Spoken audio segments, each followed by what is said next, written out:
The screen glows with my death sentence.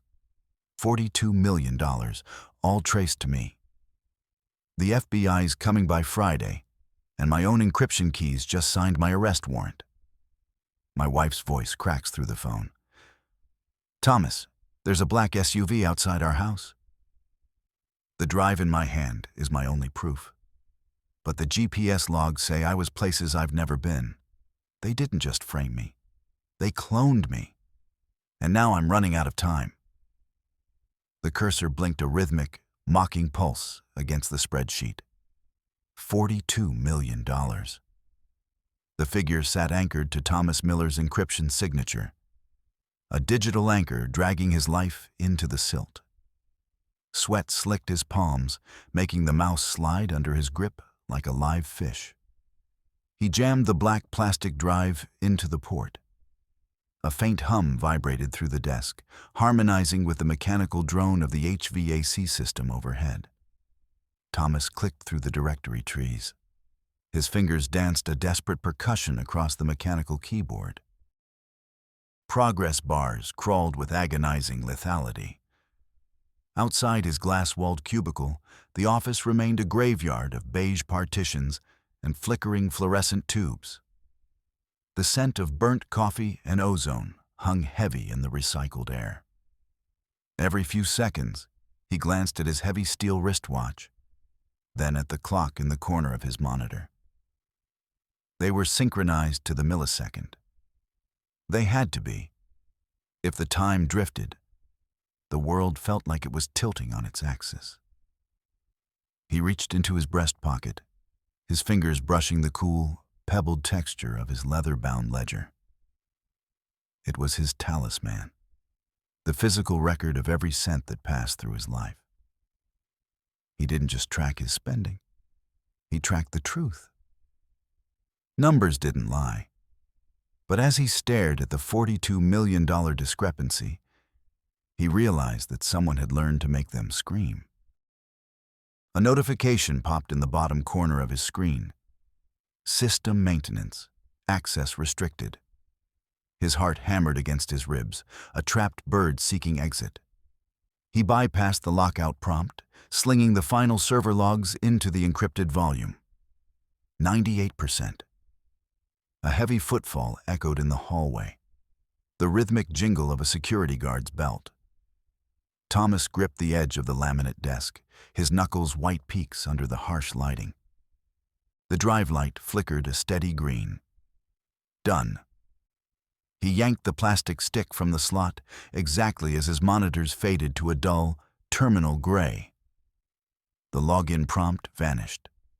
His credentials had evaporated. He was no longer the chief financial officer of Sterling and Thorne. He was a ghost in the machine. Late night, Miller? Thomas spun his chair. Marcus stood in the doorway, silhouetted by the dim corridor lights. The IT director leaned. Every step felt like he was walking on a tightrope over a canyon of fire. He reached the elevator, the chime echoing like a funeral bell through the empty lobby. As the doors slid shut, his phone buzzed. It was Sarah. He swiped the screen, his thumb shaking. Thomas? Her voice was a thin wire of tension. There's a car, a black SUV. It's been sitting at the end of the cul-de-sac for 40 minutes. The engine is off, but the lights, they flash every time I look out the window. Thomas felt a cold drip of sweat slide down his spine. Lake Forest was supposed to be safe. It was a neighborhood of manicured lawns and silent nights, a place where the biggest drama was an unclipped hedge. Sarah, listen to me.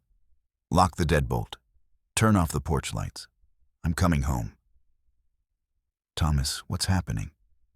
You sound like you did when the bank called about your father. The mention of his father sent a jolt of nausea through him. He could almost hear the scratch of his father's pen forging his mother's name, the sound of a life being erased. I'm not him, Sarah. I've logged everything. I have the proof. Just stay away from the windows. He hung up and pressed the button for the parking garage. The elevator descended, the floor count numbers ticking down like a bomb. He needed to get to the car. He needed to get to the ledger. If he could just sit in the dark and reconcile the day's expenses, he could think. He reached into his pocket and felt the ledger again. It was a physical weight, a promise that he wouldn't let the numbers swallow him whole. The elevator doors opened to the subterranean gloom of the parking garage.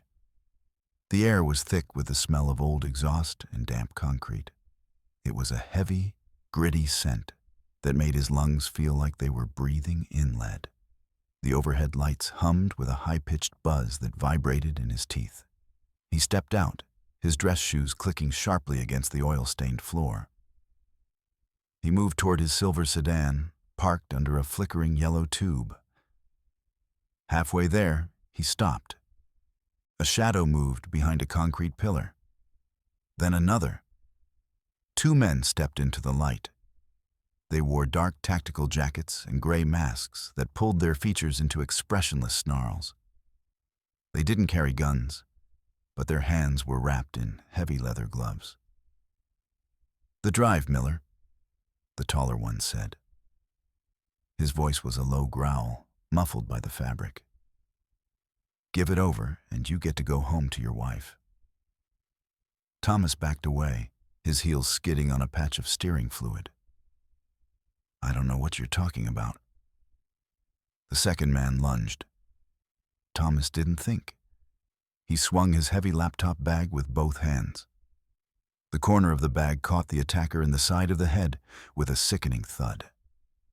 The man staggered, his mask slipping. Thomas didn't wait to see more. He spun and sprinted toward his car, his breath coming in ragged, burning gasps. The taller man was faster.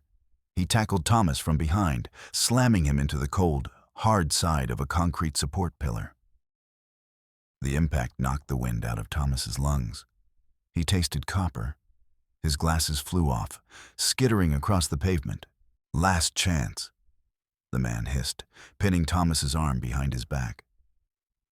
The smell of the man's stale tobacco breath was overwhelming. Thomas felt the drive in his pocket. If he lost it, he lost everything. He drove his elbow back, catching the man in the solar plexus. The grip loosened. Thomas turned and shoved the man with every ounce of terror-fueled strength he had. The attacker fell back, tripping over a discarded tire iron. Thomas scrambled to his car, fumbling with the key fob. The locks clicked, a beautiful, mechanical sound. He dove inside, slammed the door, and jammed the key into the ignition. The engine roared to life, a guttural growl that drowned out the shouting of the men outside. He shifted into reverse, the tires screaming as they fought for grip on the smooth concrete. He didn't look back. He sped toward the exit, the guard arm snapping like a toothpick as he barreled through. He hit the street, the city lights a blur of neon and motion. He drove for 20 minutes, weaving through side streets until the adrenaline began to ebb, replaced by a cold, hollow ache in his chest. He pulled into the back of a deserted grocery store parking lot. The only light came from a buzzing security lamp that cast long, distorted shadows across the asphalt. He sat there for a moment, his hands white-knuckled on the steering wheel. His heart rate was 120 beats per minute. He knew because he was counting. He reached into his pocket and pulled out the USB drive. It was slightly warm. He plugged it into his laptop, the screen's glow casting a ghostly blue light over his bruised face. He opened the file directory. He began to scan the metadata, the hidden fingerprints left behind by whoever had touched the files. He expected to see his own name, or perhaps a generic administrator tag. Instead, he saw a string of code, JB-COMP-774. Jennifer Brown, the head of IT compliance, the woman who sat 3 cubicles away and hummed funeral songs while she worked. "No," Thomas whispered. "Jennifer?" He clicked deeper, opening a hidden log file he'd managed to skim from the server's shadow memory. His eyes widened. It wasn't just bank transfers. It was a GPS history, a log of his own car's movements over the last 3 months. According to the data, his car had been at a private airfield in Gary, Indiana, on 4 separate occasions when he knew he'd been at home sleeping. It showed him at a branch of the First National Bank in the Cayman Islands. It showed his digital signature authorizing transfers from a terminal he'd never touched. He had been cloned. Every digital breath he took was being mirrored by a ghost, a version of Thomas Miller that was a thief, an embezzler, a criminal. The weight of it hit him like a physical blow. He leaned his head against the steering wheel, the horn giving a short, pathetic beep. He reached for his ledger on the passenger seat. He opened it to the current day, his pen hovering over the page. He needed to record the gas he'd used, the bridge toll he'd missed. But for the first time in his life, the numbers on the page felt like a lie. If someone could recreate his entire life in a string of ones and zeros, what did a leather book matter? He looked at his reflection in the rearview mirror. His lip was split, and a dark bruise was blooming under his left eye. He looked like his father after a bad night at the tracks. "I'm not him," he told the empty car. "The numbers balance. I just have to find the error." He put the car in gear. He couldn't go home yet. He couldn't lead those men to Sarah. He had to meet the man who had started this. He had to see Robert Sterling. The restaurant was called The Gilded Cage, a name Thomas had always found uncomfortably literal. It was a place of dark mahogany, velvet curtains that swallowed sound, and the clinking of heavy silver. The air smelled of expensive cigars and seared prime rib, a rich, cloying scent that made Thomas's stomach churn. Robert Sterling sat at a corner table, his silver hair perfectly coiffed, his white shirt so bright it seemed to glow in the dim light.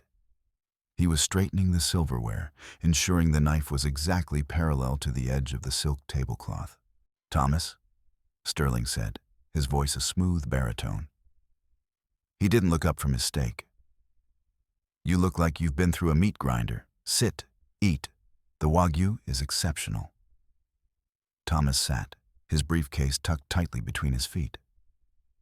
"I know about the 42 million, Robert." Sterling finally looked up. His eyes were cold, professional. He reached out and adjusted Thomas's water glass by a fraction of an inch. "We all know, Thomas. The SEC knows. The board knows. It's a tragedy. A man of your discipline, falling prey to the same demons as your father." "I didn't take it," Thomas said, his voice low and dangerous. "And you know it.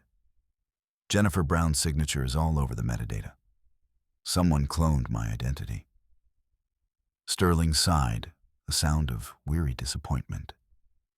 He reached into his breast pocket and pulled out a small, elegant envelope. He slid it across the table. "Inside is a first-class ticket to Grand Cayman," Sterling said. "There's a villa waiting for you, quiet, private. No extradition treaties to worry about. Think of it as a long overdue vacation. The firm will handle the legal fallout here. We'll call it a clerical error, a mental breakdown. You stay there, and Sarah stays safe." Thomas looked at the envelope. It was a confession. If he took that ticket, he was admitting guilt. He was becoming the man who ran. He was becoming his father. "Why?" Thomas asked. "You have more money than you could spend in 3 lifetimes." "It's not about the money, Thomas. It's about the seat. Senator Davis needs a war chest that doesn't have the government's fingerprints on it. We're building something permanent here. Don't be a pebble in the gears." Thomas stood up. He didn't take the envelope. "I'm not going to the Caymans, Robert. I'm going to the authorities." Sterling didn't blink. He went back to his steak. "The authorities are already looking for you, Thomas. I'd check the news if I were you. You're not a whistleblower. You're a fugitive." Thomas turned and walked out of the restaurant, the heavy velvet curtains brushing against his shoulders like the wings of a bat. He felt the eyes of the other diners on him. Men in suits who looked like him, who lived in houses like his, but who would turn on him in a heartbeat to protect the structure of their world. He drove to a motel on the edge of the city, a place of peeling wallpaper and the smell of industrial bleach. He needed a place to think, a place where the black SUVs couldn't find him. He set up his laptop on the rickety desk, the radiator clanking and hissing like a dying animal. He needed to get back into the Sterling and Thorne servers. He needed the physical terminal logs, the ones that couldn't be faked from a remote location. He began the bypass sequence, his fingers flying across the keys. He was deep into the security layers, his heart racing with the thrill of the hunt. He was close. He could see the directory for the executive lounge terminal. Suddenly, the screen flickered. A red line began to crawl across the bottom of the window. Wipe initiated. "No," Thomas hissed. "No, no, no." He tried to abort, but the keyboard was dead. The files were vanishing, the metadata, the GPS logs, the proof of his innocence. It was a poison pill, a silent alarm he'd triggered by being too greedy. He yanked the power cord, but it was too late. The screen went black. He'd lost his leverage. He sat in the dark, the only sound the rhythmic dripping of the faucet in the bathroom. He felt a wave of despair so thick he could taste it. He reached for his ledger, but his hands were shaking too hard to write. His phone buzzed on the bed. A private number. He answered it. "Hello?" There was no voice on the other end. Just a recording. "The 42 million is moved. I'll meet you at the airfield.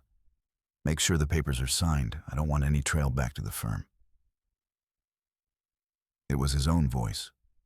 The cadence, the slight rasp, the way he emphasized the T in trail. It was perfect. A deep fake synthesized from the hundreds of hours of board meetings he'd recorded over the years. "You bastards," Thomas whispered. The recording looped. "The 42 million is moved." He smashed the phone against the wall. The plastic shattered, the screen spiderwebbing. He was being erased. His voice, his money, his reputation. It was all being replaced by a digital monster that wore his skin. He spent the night in a chair by the window, watching the street. He didn't sleep. He couldn't. He was busy counting the seconds until the sun came up. The next morning, the city felt like a trap. Thomas drove toward the Loop, the Chicago skyline rising up like a wall of glass and steel. He needed to meet Jennifer Brown. If she was the one who had framed him, he needed to know why. He was halfway across the Wells Street Bridge when he saw the courier. The man was on a matte black bicycle, weaving through the morning traffic with terrifying speed. He wore a neon yellow vest and a full-face helmet. As he pulled alongside Thomas's sedan, he didn't pass. He lingered. Thomas looked over. The courier reached into his messenger bag. It wasn't a package. It was a heavy, black handgun. Thomas slammed on the brakes. The car behind him honked, a sharp, angry blast. The courier swerved, his tires skidding on the metal grating of the bridge. He fired. The bullet shattered the passenger window, glass spraying across the interior like diamonds. Thomas ducked, his heart hammering against his ribs. He floored the accelerator, the car fishtailing as it roared forward. The courier was persistent. He pedaled with a mechanical, tireless rhythm, his bike gears clicking like a ticking clock. He pulled up again, aiming for the tire. Thomas saw a construction barrier ahead, a wall of orange plastic and heavy concrete. He didn't think. He jerked the wheel to the right, aiming the nose of his car at the courier's path. The man had to swerve. He hit the railing of the bridge, the bike flipping into the air. The courier tumbled over the side, a flash of neon yellow disappearing into the gray, churning waters of the Chicago River. Thomas didn't stop. He drove until the car's engine began to smoke, finally pulling into a parking garage near the subway. He abandoned the car, his legs feeling like water. He descended into the subway station, the smell of ozone and damp earth filling his senses. He found Jennifer Brown sitting on a wooden bench, her sharp, bobbed hair tucked behind her ears. She was humming, "Nearer, my God, to Thee," a low, haunting sound that made the hair on Thomas's neck stand up. "You tried to kill me," Thomas said, standing over her. Jennifer looked up. Her eyes weren't cold. They were exhausted. "I didn't try to kill you, Thomas. I tried to save you. But you kept digging. Your signature is on the files, Jennifer. You're the one who built the clone." "I was ordered to," she said, her voice a flat monotone. "By Sterling, by Davis. They needed a fall guy, and you were perfect. You're so obsessed with your numbers. They knew you'd spend all your time trying to balance the ledger while they moved the world under your feet. Why tell me now? Because the pension fund is gone, Thomas. Not just $42 million, all of it. $300 million. It's been funneled into Davis's campaign. They're buying a presidency with the life savings of 10,000 people. Thomas sat down next to her. The weight of the revelation was staggering. "How do we stop them?" "The master terminal," Jennifer said. "In the executive lounge. It's the only place where the original logs are kept. Everything else is a mirror. If you can get the project ledger file from that terminal, you can prove the transfers were backdated. You can prove you weren't even in the building when the signatures were forged."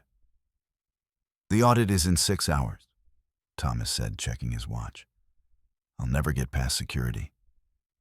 "Then stop being a CFO," Jennifer said, standing up.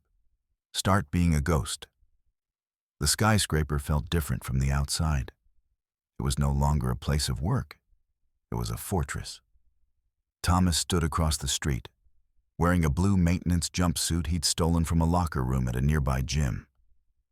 He carried a heavy toolbox, the metal handle cold against his palm. He entered through the service basement, the smell of trash and industrial grease a sharp contrast to the sterile air of the lobby. He navigated the labyrinth of pipes and wires, using his knowledge of the building's layout to avoid the cameras. He reached the 41st floor, the executive lounge. The air here was colder, kept at a precise 64 degrees. The only sound was the bubbling of the empty aquarium in the corner. He slipped into the lounge, the dark wood paneling and heavy velvet curtains making him feel like he was stepping back in time. He found the master terminal hidden behind the mahogany bar. He plugged in his drive. His fingers moved with a frantic, desperate grace. He bypassed the biometric locks, his heart rate spiking to 140. Access granted. He found the file. Project Ledger. He began the copy. Suddenly, the lights in the room flared to life. Robert Sterling stood in the doorway. He wasn't wearing his suit jacket. His white shirt was rolled up at the sleeves, and his silver hair was disheveled. In his hand, he held a heavy glass award, a jagged spire of crystal. "I knew you couldn't resist a discrepancy, Thomas," Sterling said. His voice was no longer smooth. It was jagged, dangerous. "It's over, Robert. I have the logs, the backdated timestamps. I was in a board meeting in New York when these transfers were signed. Even your clones can't be in 2 places at once." Sterling moved toward him, the crystal award glinting in the harsh light. "A board meeting? Thomas, you're a fugitive. You're a thief. Who's going to believe a man who's been running for 3 days?" He lunged. The glass award whistled through the air.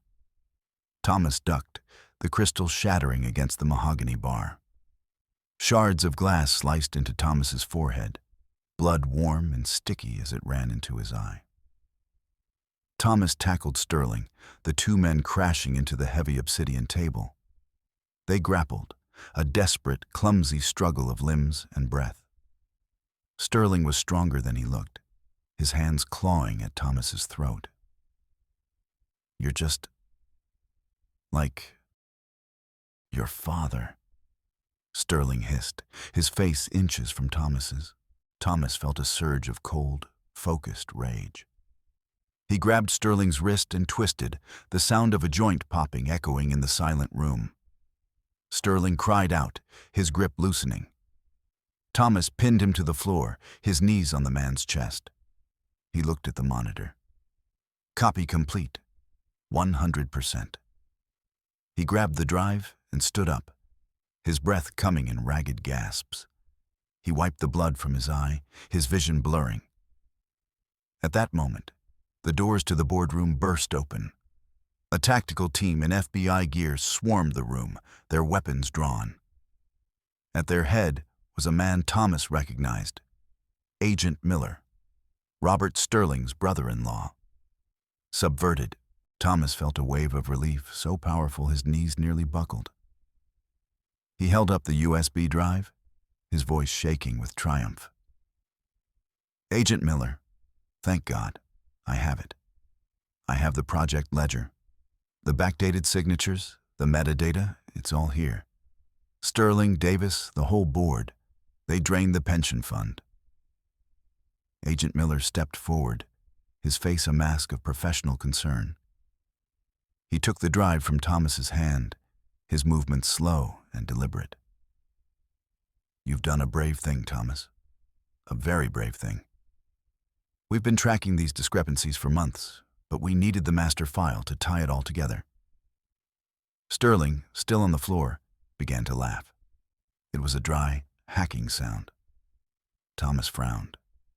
Something was wrong. Agent Miller wasn't looking at the drive. He was looking at Sterling. He reached down and helped the CEO to his feet, his touch almost deferential. "You okay, Robert?" Miller asked. "He broke my wrist," Sterling spat, clutching his arm. The son of a bitch actually fought back. Thomas backed away, his heart sinking into his stomach. What are you doing? I just gave you the evidence." Miller turned back to Thomas. The warmth was gone from his eyes, replaced by a cold, predatory light. He didn't put the drive in an evidence bag. He dropped it onto the floor and crushed it under the heel of his heavy tactical boot. The sound of the plastic snapping was the loudest thing Thomas had ever heard. "What evidence?" Miller asked. "All I see is a disgruntled employee who broke into a private office and assaulted a CEO. We found the $42 million in your offshore accounts this morning, Thomas. The trail is clean. It's perfect."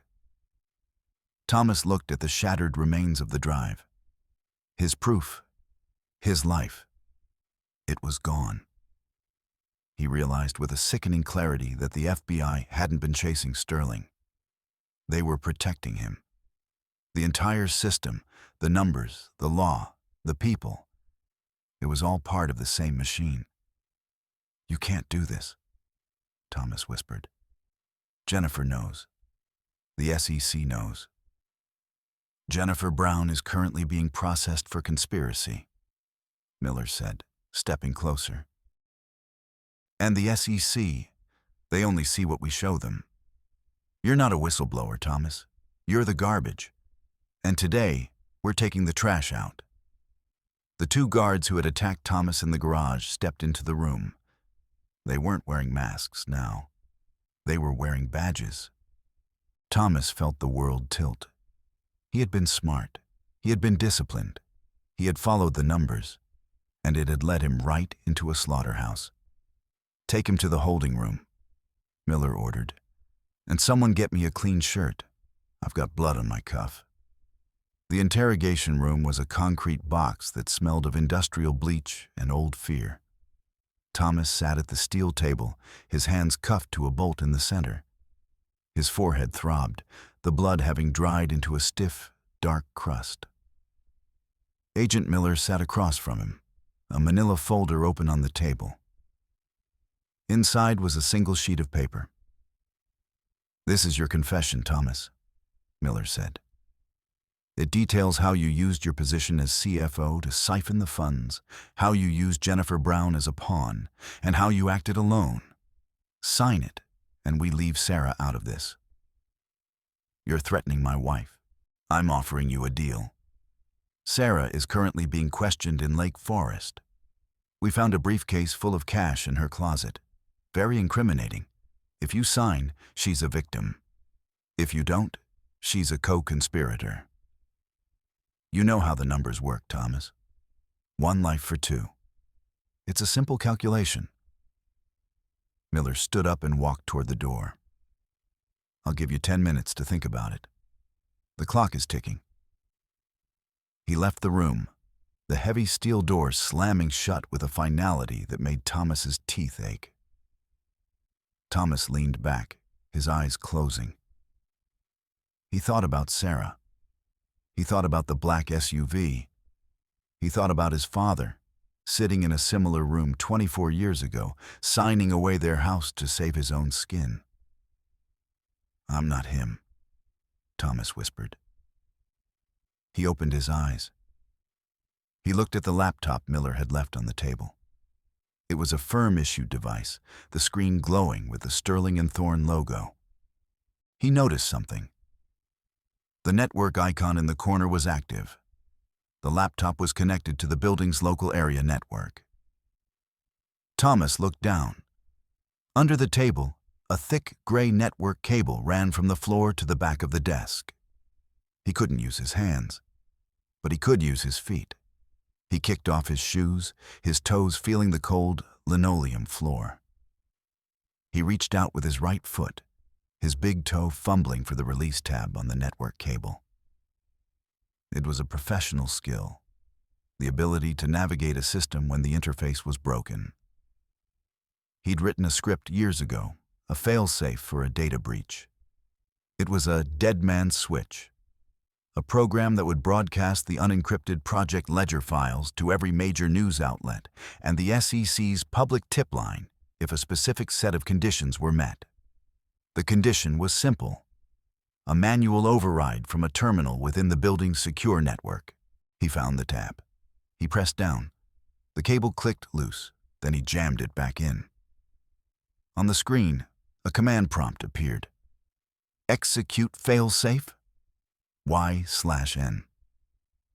Thomas leaned forward, his forehead touching the cool metal of the table. He used his nose to press the Y key. The screen exploded into a flurry of activity. Progress bars, file paths, transmission logs.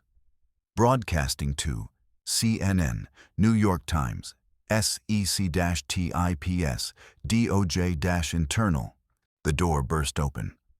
Miller stood there, his face purple with rage. "What are you doing?" He lunged for the laptop, but it was too late. The final message flashed on the screen. Transmission complete. Encryption keys released. Miller grabbed Thomas by the collar, shaking him. "You think this changes anything? I'll have the servers wiped before the first email is opened?" "It's not on your servers anymore, Miller," Thomas said, a thin smile touching his lips. "It's on every news desk in the country. And the encryption keys? They're public. Anyone with a computer can see the backdated signatures. Anyone can see the transfers to Davis's campaign." The sound of heavy boots echoed in the hallway, not the rhythmic jingle of security guards. The sharp, disciplined stride of professionals. The door swung open again. A woman in a dark suit stood there, a gold badge clipped to her belt. Internal affairs. "Agent Miller," she said, her voice cold and precise. "Step away from the prisoner. You are under arrest for conspiracy, evidence tampering, and racketeering." Behind her, Jennifer Brown stood in the doorway. She wasn't humming now. She was smiling. "I told you, Thomas," she said. "I've been a whistleblower for months. I just needed someone to draw their fire so I could get the physical logs out of the building. You were the perfect distraction." Thomas looked at her, then at the shattered remains of his life. He had been a pawn. He had been a tool. But for the first time in his life, the ledger was balanced. 6 months later, the air in the garden smelled of damp earth and blooming jasmine. It was a real scent, not the artificial freshness of Lake Forest. Thomas knelt in the dirt, his fingers stained dark as he planted a row of tomato seedlings. He didn't have a ledger in his pocket. He didn't have a watch on his wrist. He was just a man in a garden. The firm was gone. Sterling and Thorne had collapsed in a wave of federal raids and public outrage. Robert Sterling was in a minimum security prison, wearing a jumpsuit that didn't have a number on the hem. Senator Davis had resigned in disgrace. Thomas was blacklisted from finance, a radioactive name that no bank would touch. He didn't care.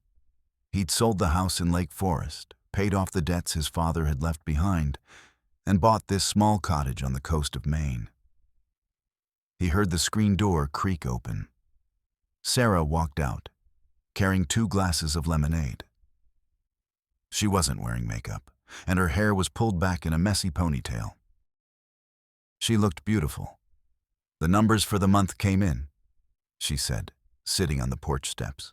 Thomas looked up, a momentary flicker of the old anxiety touching his chest.